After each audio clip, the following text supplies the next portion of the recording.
Berperang melawan corona. Bukan gitu caranya. Sini kita ngopi dulu.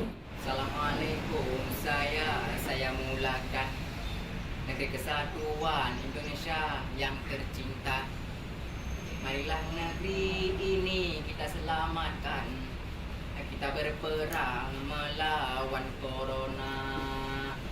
Wahai saudariku, segera jelaskan.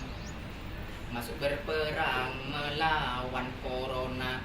Beserta juga saudariku sebutkan langkah melawan dan memutuskan penyebarannya.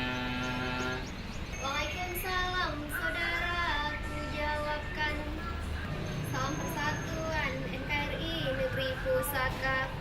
Inilah informasi keselamatan dalam berperang melawan corona.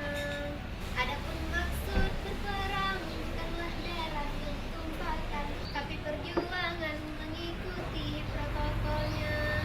Langkah pertama, saudaraku dengarkanlah. Cucilah tangan, buat tangan dengan sempurna.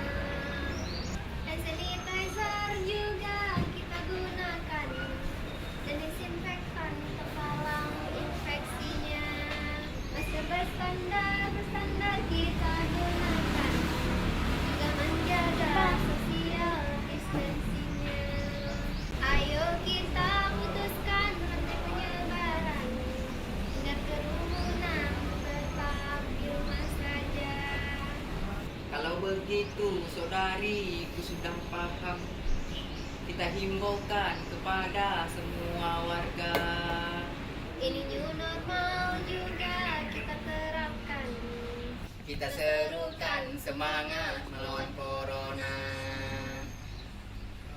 Cegah COVID-19. Dimulai dari Keluarga.